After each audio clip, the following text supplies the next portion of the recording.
thrives on knowledge and intuition. One man has consistently defied odds, challenging the status quo, pushing boundaries and guiding us into the depths of human wisdom. This man, known to us only as Ken, has been the guiding light in a labyrinth of confusion, the harbinger of discernment in an era of information overload.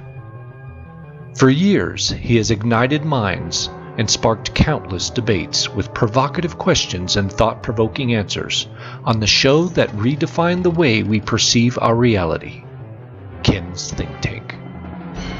Season after season, Ken and his guests have unearthed truths, unraveled mysteries, and inspired us to think, question, and wonder. But all good things must come to an end. Now, the shadows of the final curtain begin to loom as we brace ourselves for the grand conclusion. The stakes have never been higher, the questions never more profound, the answers never more essential. This is the final frontier of enlightenment, the ultimate pursuit of knowledge. Get ready to embark on the last journey into the abyss of the human mind, where every episode will strike a chord, every revelation will resonate deeper than ever before.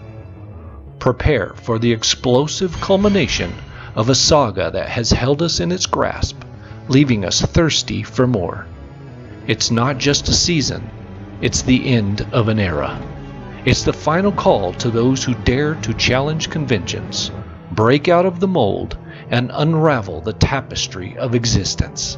This is the final season of Ken's Think Tank. Dive in as the final chapter unfolds and the legacy of Ken continues to inspire, question, and ignite thought. One last time, let's tank up our minds and think.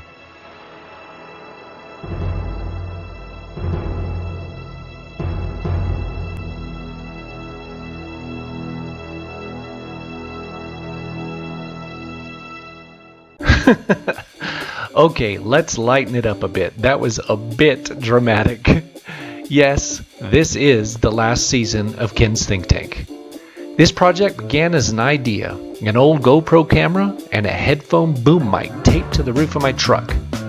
It quickly evolved into a full production with a lot of really cool guests. But the world keeps spinning and changing, and we must change with it.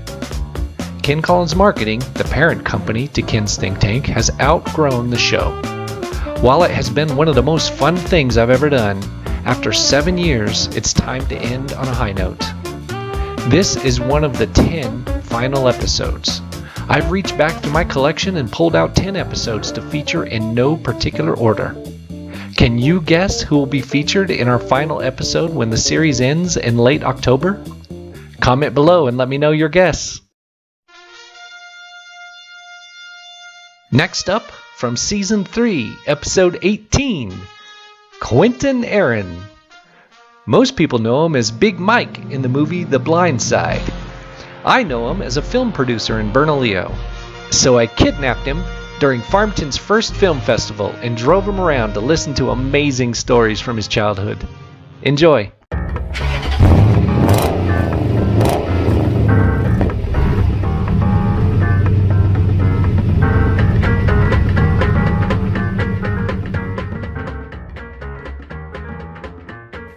Welcome to the Ken's Think Tank Season 3 finale.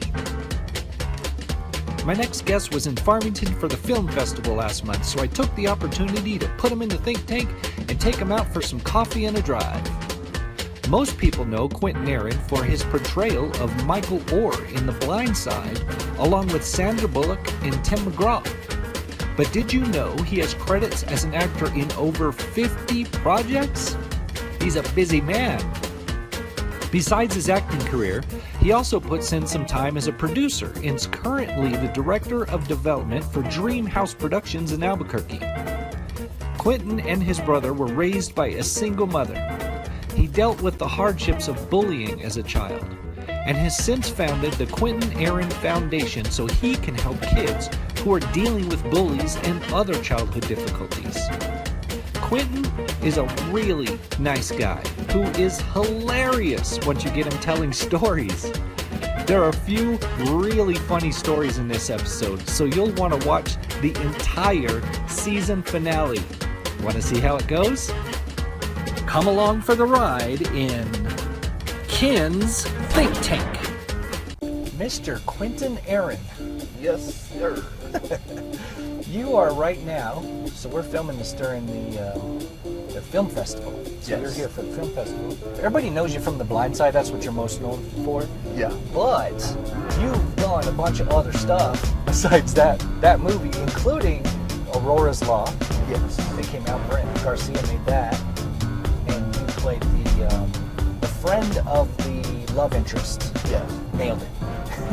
Thank you. So a little bit, it's not a funny movie, it's a faith-based movie, and it's Yeah. got a pretty serious message and a really good message at the end of it, but you provided like a little bit of, I want to say comedic relief. It wasn't I did. necessarily funny, but it was, we got some giggles out of you.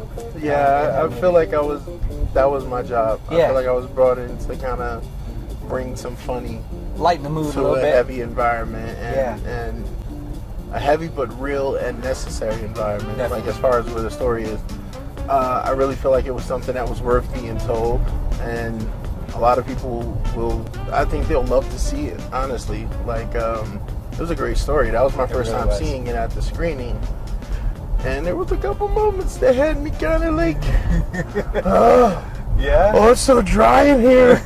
My eyes are watering. Yeah, it was crazy, man. And Yeah. I never really did much in the comedy department, but Right. I was cracking up at myself. Yeah. I feel pretty good about my performance. I'm like, Yeah. okay, I can bring the funny a little bit. I can do what I can. So Yeah. yeah, it was pretty good. So, in fact, I mean, you represent kind of almost the entirety of the happy moments in that film. Pretty much, yeah. Yeah, it's heavy. It's got a deep message, but it's really, really worth seeing. So, how did you get involved in that project? Actually, through Eric. Yeah. Yeah, Eric and Brent had worked on something previous to that. I forget the name of it. Right. But they did a project together back in the day. And I guess Brent reached out to Eric about Aurora's Law Mm-hmm.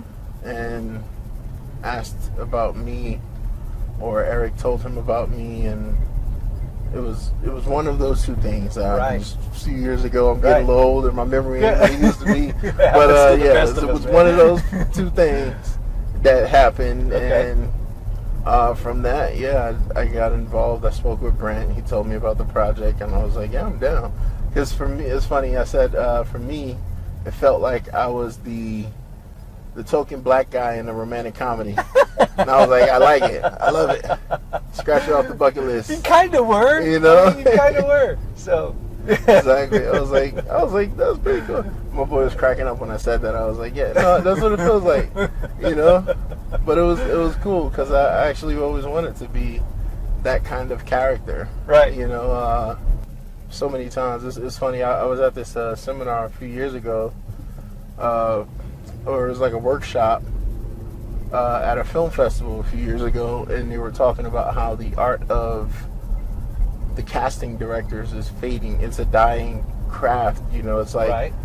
production companies, they still hire casting directors or whatever, but then now you got producers and directors trying to do it themselves, and they're overlooking quality talent because it's not their job to go out and find talent. Yeah, that's a whole You other know, skill set. That's what the casting directors are supposed Exactly. to do. Yeah. But it's like when you do the casting director's job, you make it hard for them to go out and find you good actors and actresses Right. that are really out there that deserves a chance because you're packing your project with names Yeah. because you hope that it sells. And I get it. I'm not taking anything away from hiring the popular names, but it's like don't overlook talent, because at the end of the day, when people see your project, if it sucks, it sucks. Right. 9 times out of 10, if you didn't let the casting director do their job and your project sucks because of the names that was in it, Yeah. then your project sucks because of you. Yeah. You know yeah, what I mean? exactly. Because you didn't let the people that specialize in casting movies cast your movie. I'm fortunate to be in a position that I'm in with Dreamhouse right now. Yeah. Because let's just go back to the past 10 years. So The Blind Side. Right. My mom got me the audition, right? Right. She put me in front of the people for this film, but unfortunately passed away before she saw it come to pass. That's too bad. Yeah. So like she wasn't around to see me get the part. But then she was my biggest supporter, the person that had my back over everything. Yeah. And now she's not there, so now I'm thrusted into this new world full throttle. Right. With people who don't know how to represent me, don't know anything about me. All they see me as is a big black guy. Right. So I don't get many opportunities because I'm being pitched as a big black guy. Right. And not an actor. Yeah. My mom used to always tell me, she was like, don't wait for people to represent you because they're going to misrepresent you. Because they don't know you like you know you. Exactly. You support yourself. You pitch yourself. You represent yourself better than anyone else can ever do. Because you know who you are. You know what your strengths and what your weaknesses are. Right. And you know what you have the desire to do and what you don't have the desire to do. So Right. in this business, we're taught, oh, you have to get the top agent. You have to get the top manager. Right. But even having them, a lot of times actors get shelved. Oh yeah, your Because- agent will pigeonhole you into Exactly. a certain thing. Yeah. And when it's not working out for you, they'll say, okay, this client isn't hot right now. I'm just going to shelf them until something perfect comes along. Even if I did have a top-notch agent or whatever, I'd still be working for myself.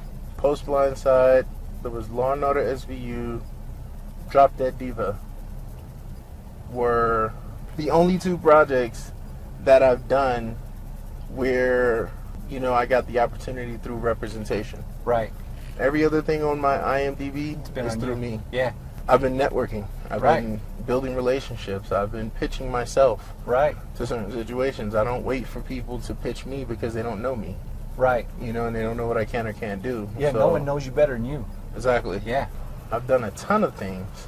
And personally, I feel like there's a lot of projects that I've acted in since The Blind Side that I've killed my performance Yeah. in better than The Blind Side. Yeah. But people haven't seen them because they're not mainstream.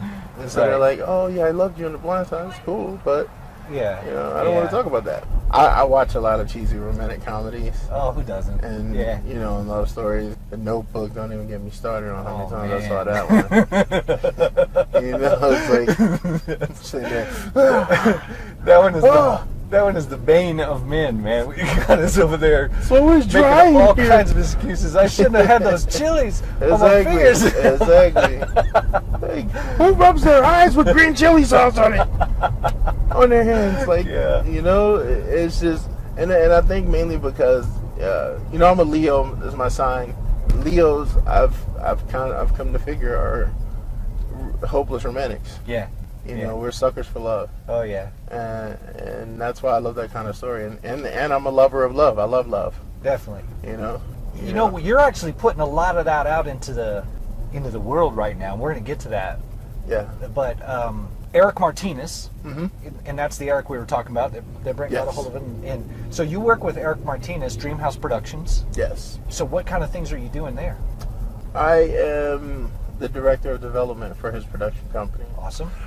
It's an amazing opportunity for me because for so many years I've had ideas of projects that I felt would be great movies, you know, fun to work on, and stories that I felt should be told. Right. Now I'm in a position to create them and have them become more than just an idea in my head. Right. It's a huge stepping stone for me in that sense because I've always wanted to create stories and you know, stuff that I feel people would love and enjoy, and I get that from my mom. My mom was a writer. Was she really? Yeah, she wrote a lot of poetry, but before she passed, she wrote and got self-published a book. Really? It was a small book, but it was like it has like 4 short stories in it. The book itself is called Leave Me Alone. It has, you know, 4 very interesting short stories in it. Yeah. that I read all the time. I love, and That's hopefully awesome. one day I'll turn one of them into a movie. So, Oh, definitely. So how cool! You're now in a position that you could actually end up putting a movie together based on one of your mom's stories. yes. How big of it? Wouldn't that be awesome? Oh yeah. Tribute to your mom. It's gonna happen one day. It's definitely a huge bucket list item of mine is to be able to take one of her stories and turn it into a poem. Oh, I said poem. I meant turn it into a movie. Yeah. But she wrote a poem back in 2006 called "What If," and it actually won her the 2006 National Library of Poetry Congressional Award. Really? Yeah, so she was awesome. She was awarded Poet of the Year back in 2006 from the the National Library of Poetry. And your mom kind of helped launch your career, so kudos to mom, man. I mean, she sounded like an amazing woman. Oh yeah, she was my heart. That was my best friend. You know, my mentor. I looked up to her. She was my biggest fan. Yeah. Supported me all through life. Anything I wanted to do, no matter what it was. You know, we were close. Yeah. And my mom was like, she was, to me, the best way to describe her is like, she was Medea before Medea. Right. Like before the world was introduced to Medea. Right. That was my mom. You know. And sometimes a more rated R version. But it was funny. Yeah. She I remember back in the second grade when I had this mean teacher who would not let me go to the bathroom, and I almost went on myself one time. Oh no. My mom told me, listen, you don't sit in class and go to the bathroom on yourself. You go to the bathroom. Right. And I'm like, Mom, we get in trouble with the teacher. She's like, yep. I'll take care of Don't worry about getting in trouble with the teacher. Worry about getting in trouble with me if you go to the bathroom on yourself. Yeah. And so I'm like, all right. So the time came. I had to go. Teacher said no. I got up and walked out. When I came back into class, teacher hit me. Oh, no. Like slapped me across the... So I walked out the class, went to the principal's office, and the principal, we had like this cool, like militant type principal. Yeah. Never really seen him afraid of anybody. He was afraid of my mom. Yeah, he was. Yeah. So, needless to say, that day I spent the whole day in the principal's office. I had McDonald's. I had ice cream cone, Happy Meal with the toy.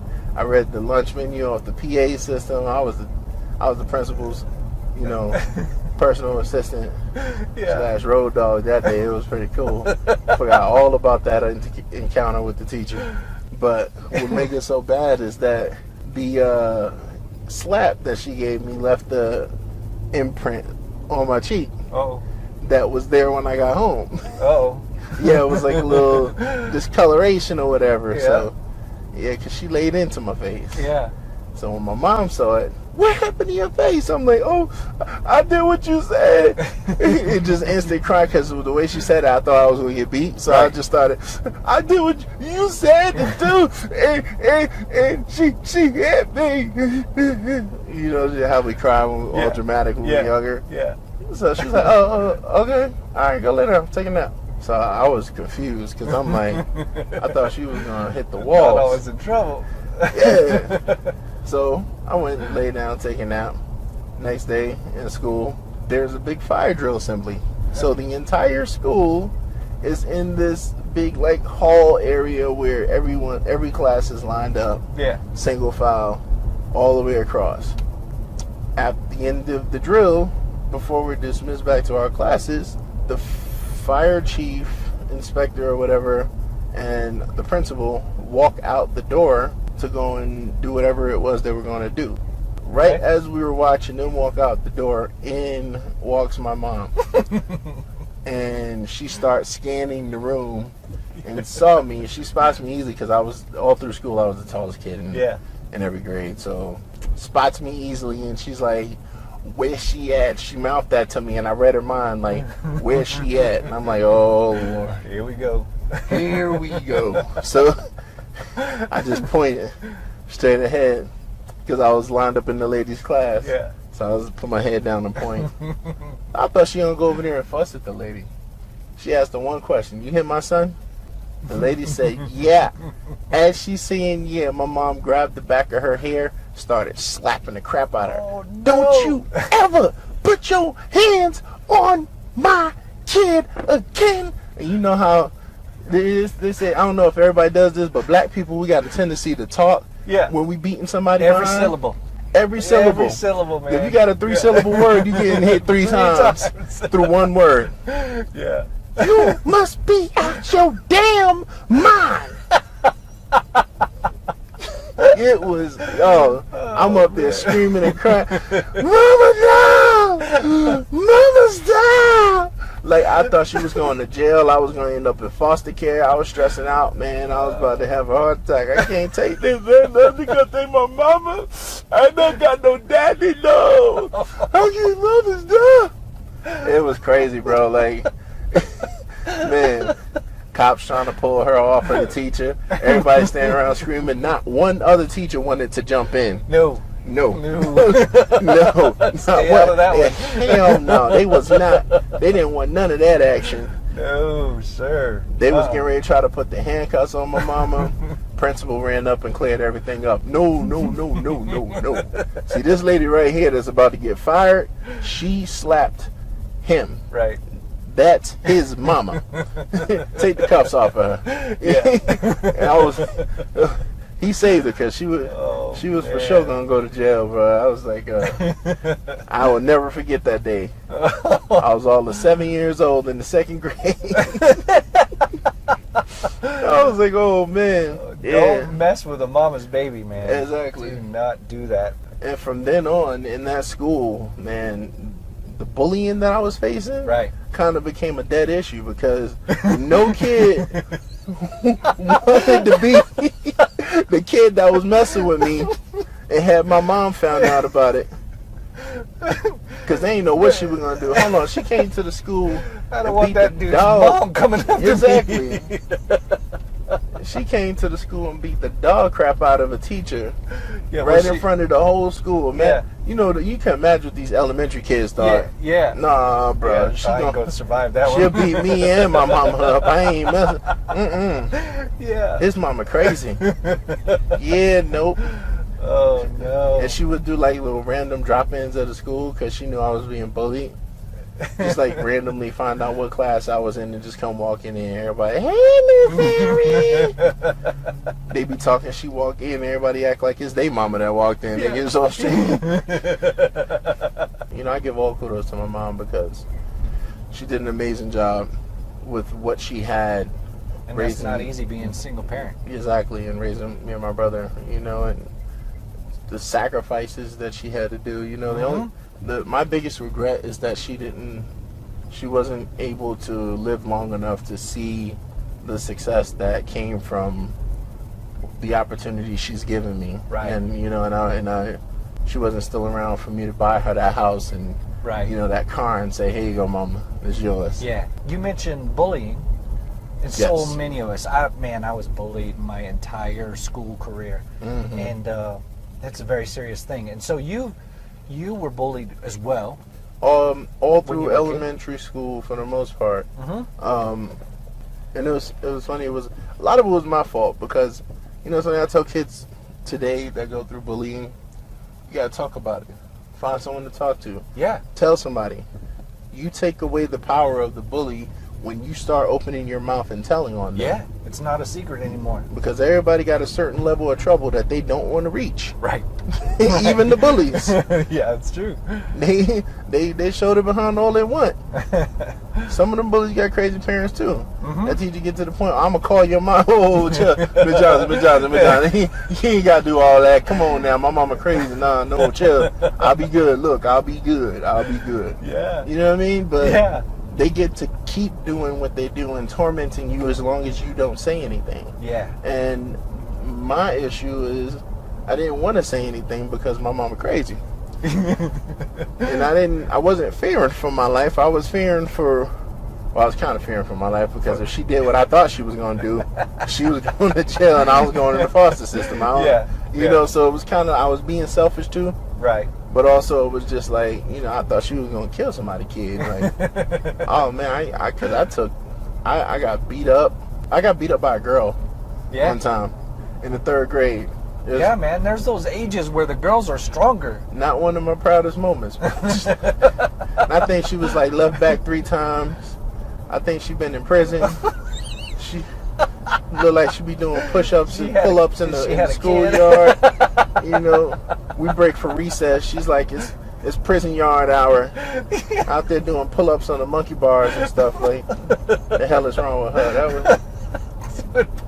That was Baby D from Next Friday. Chick was on. She was the star linebacker on the football team. No, she beat me up, but it was one of those things where it was like. So you formed a foundation. I did. Quentin Aaron Foundation to help kids with bullying and help. It was, like, you know what's funny? It was like help to get through it or figure it out.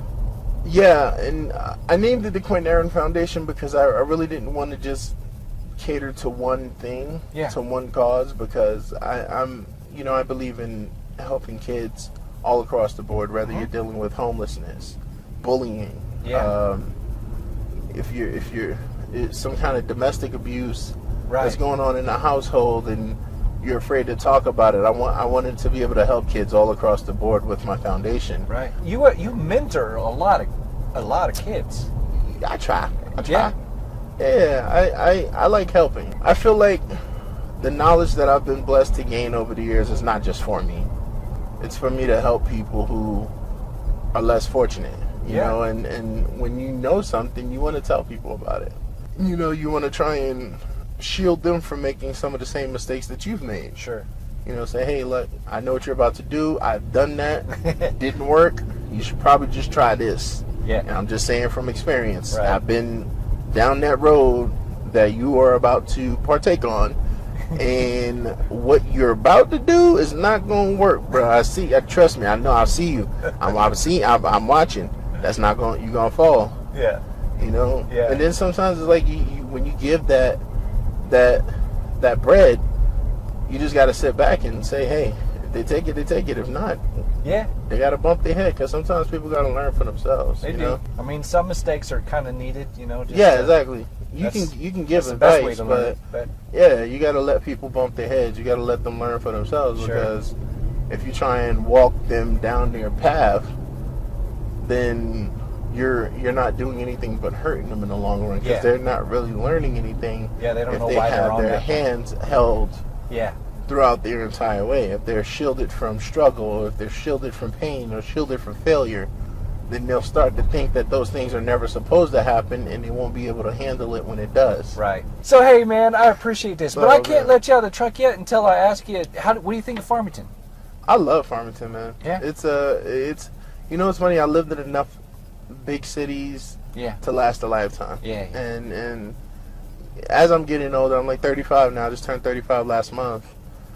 I'm at that point where it's just like, you know, I'm going after the things that matter most to me in life. Yeah. You know, God, family, my career, my health. Well, man, I've taken up too much of your time, so I know you're a busy guy. So I appreciate you coming along the ride. I appreciate you being here in Farmington and helping out with this thing. It's amazing. So. Oh, no problem. And keep doing the good work you're doing. I mean, in films and behind the scenes in films, but also with kids and everything. Yeah, that's important work. So. Exactly. Really appreciate it. You know, like the song says, I believe the children are our future. Right. Teach them well, let them lead the way. That was my little vocals for today. I like the country accent on that. Exactly. I was a country singer in another life. Yeah. Awesome. I tried to do some country singing with Tim McGraw one time. Didn't go too well. Did you really? Yeah. 'Cause he's always singing on set, but he just sounds so much better than me when he sings country. And I try, but I'm like, you know, doesn't really work out. He's done it a couple times. He does. Yeah, he done once or twice, you know. Once or twice. Yeah. We all sing good in the shower. Yeah, we do. Yeah, every morning, everyone was. At least we think so, anyway. You ever see those videos where people be singing? They got their headphones on. Yeah. And it's like, this is what they hear. They're killing But it. then they Yeah. do the thing like, this is what you hear. Yeah. And they be all off key, all like sounding terrible. Oh, dude, that's how they always roll. I was like, yep. Yes. Yeah, that's exactly how it goes right there. Exactly. Well, awesome, man. I appreciate it. All right. Thanks a lot.